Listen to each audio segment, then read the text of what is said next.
Birdman is slipping, dozing off mid-performance while everyone watches. He built one of hip-hop's biggest empires from nothing, only to see it break under lawsuits, fake friends, and personal losses. His tragedy isn't death. It's his legacy slowly falling apart in front of the world. Let's break it down. Ain't no nigga hurt me worse than I already been hurt. I lost my mama, my daddy, my brother, my sister, my grandmother, my grandfather, my grandmothers on both sides, my partners. I'm already dead, nigga, inside.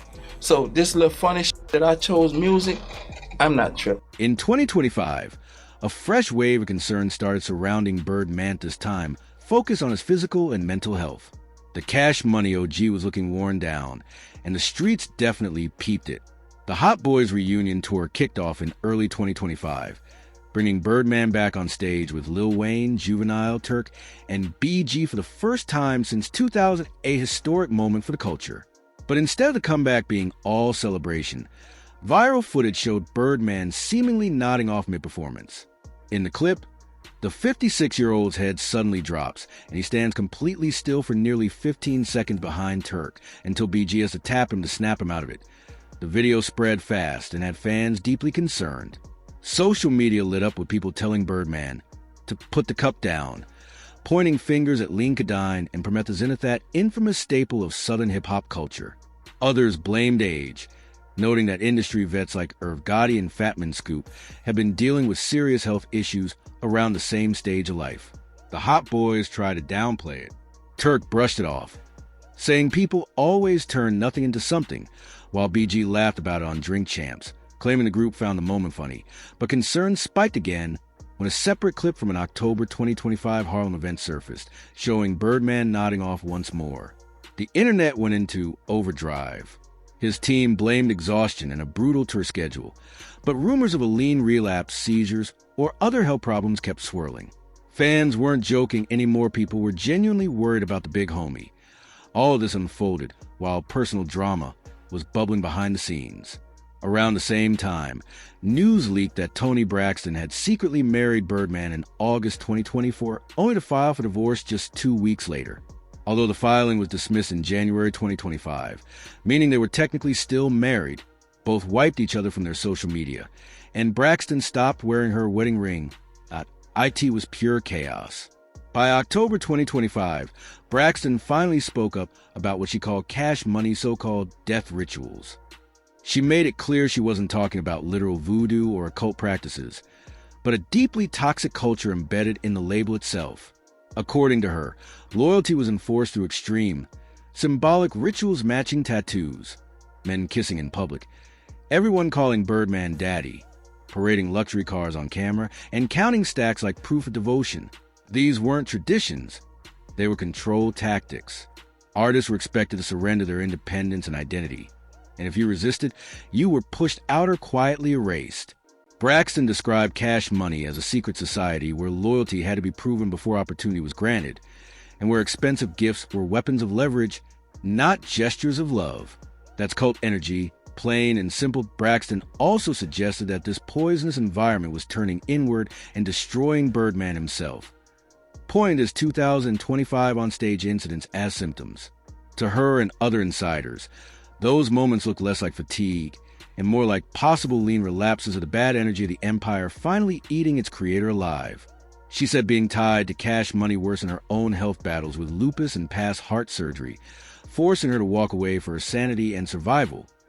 Birdman allegedly fired back, labeling Braxton a gold digger who was after half of his reported $160 million fortune and accusing her of pawning a $5 million engagement ring. The claim split the internet. Some backed Birdman's hardline boss stance, while others sympathized with Braxton for trying to escape what she described as a destructive environment. In December 2025, rumors of Birdman allegedly being involved with Braxton's sister, Tamar, were quickly shut down by both sides.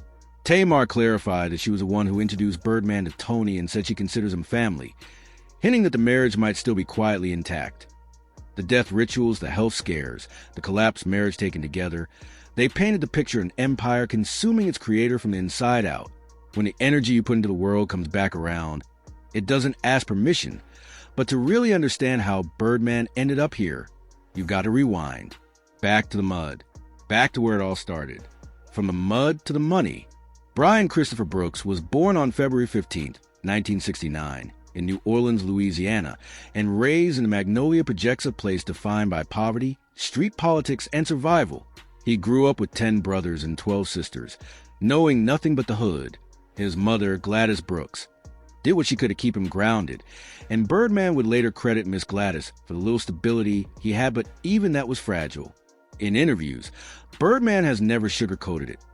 His upbringing was as hard as it gets. I was born in poverty. I was raised by junkies and boys' home all my life, so I just thought maybe I'm just a chosen. By the age of 14, Birdman was already getting money in the streets. He said he touched his first million before turning 15, and it didn't come from music. It came from trapping. At just 16, Birdman and his stepbrother caught a serious case for heroin possession and distribution. The result? 18 months behind bars. Jail came early, and it came hard. The boys' home, I went straight to the streets. Because my pa, he got shot up, and he went to jail for a murder. So right after that, the streets became my life. I chose that. In 1991, at only 22 years old, Birdman teamed up with his brother Ronald Slim Williams to launch Cash Money Records. What started as an independent hustle quickly became a New Orleans movement, rooted in bounce music and street grind. Slim had dropped out of school in 7th grade, but Birdman always hyped his business instincts, saying Slim was sharp when it came to handling the money. My brother, Ronald Williams, my everything. My brother dropped out of school in the 7th grade. Super intelligent. Know how to make money, get money. The brothers built their foundation by forming the Hot Boys Juvenile, BG, Turk, and a young Lil Wayne, who Birdman discovered when Wayne was just 9 years old, already rapping like a vet. By 1998, Cash Money secured a massive $30 million deal with Universal Records.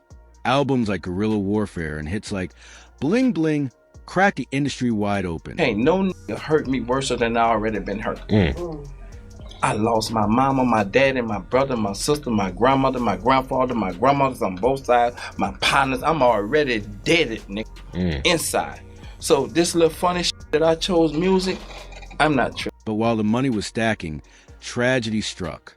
In 1996, Birdman's father, Johnny Williams, died in a car accident. Another loss added to a childhood already shaped by pain. Birdman has spoken openly about how that grief hardened him and changed the way he moved through life. 20. Universal gave me $30 million. I thought I was dreaming, brother. Like, I couldn't believe that I had this much money. Cash Money dominated the 2000s. Lil Wayne's A Carter series took over the charts. Drake and Nicki Minaj joined the roster. The label was printing money.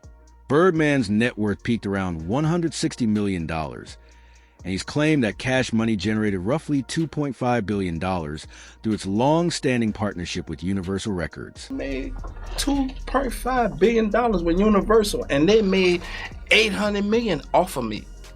Ain't none of these ever saw a B. You kept the lights on over there pretty much. Ain't no seen no B in this shit. Like, reaching that level came with a heavy price. Early in his career, Birdman has admitted he didn't fully understand the business, and that lack of knowledge eventually came back to haunt him. Those early missteps grew into full-blown beefs, lawsuits, and public fallout that would define the next phase of his career. The rise was real, but the downfall was already loading in the background. Enter the finesse machine. Cash Money Records became legendary not just for producing hits, but for accusations of finessing artists out of their money, delaying albums, and using pressure tactics to keep talent in line. The pattern was consistent. Artists would sign, blow up, then later go public accusing Birdman and Slim of playing them. The most painful and public fallout was with Lil Wayne, the artist Birdman helped raise, the one he always called a son. In 2015, Wayne hit Birdman with a $51 million lawsuit, claiming he was never properly paid his advances or royalties. Wayne alleged that Birdman pocketed more than half of a $100 million deal with Universal Records. The lawsuit cracked the image of Cash Money as a family, exposing deep fractures behind the scenes. Wayne accused Birdman of working with Universal to keep profits from him, turning business into betrayal. The case dragged on for years before finally being settled in 2018. When reflecting on it later, Birdman admitted it was the biggest regret of his career. If you could take one thing back in your career that you did, you could just take it back, what would it be? My situation with Wayne. That hurt me more than anything, because I love that, and I meant nothing but right. I thought I did right. I changed his life. I changed his mama's life. I changed everything about him. Birdman says he eventually made things right with Lil Wayne by pulling up to his house personally and blessing it with more money than Wayne even asked for, framing it as fixing a broken bond, not just settling a debt. I said, let's put this shit behind us. How much you want? That nigga said 50, all right? You had that shit in the morning. And we did that, and that was over with. But That's what's up. he ain't even asked for 50. I gave him 50. On God, he ain't asked. But Wayne wasn't the only one who felt played. Similar accusations came from Juvenile, BG, Manny Fresh, and plenty of other artists tied to Cash Money. They claimed they were trapped in bad contracts with lopsided 80-20 splits, shady recruitment tactics, and missing or ghost royalties. According to them, stepping out of line meant your album got shelved or you were quietly blackballed. Birdman has admitted to early mistakes, but insists every artist was eventually paid what they were owed. And Fresh, I just wanted to have a clearing relationship with people that I started the business with. Facts. Everybody that I started with, I'm in good space with them. Fresh know what I did. Now know what I did. Wayne know what I did. If not, you think they'll be fucking with me? Yeah. They fucking with me for a reason. Producer Manny Fresh, the architect behind Cash Money's signature, Sound eventually walked away from the label over publishing and royalty disputes. Birdman later admitted that back then, he didn't fully understand publishing and how those deals really worked. Talking to Fresh today, me and Fresh was on the phone, right? And I was telling Fresh, bruh, I swear to God, I ain't know nothing about this publishing shit. I didn't know. And Fresh used to be like, cause Fresh was on before me. Right. And he was like, Stunner, bro, we got publishing money, bro. We supposed to be getting raw. The accusations never stopped following Birdman.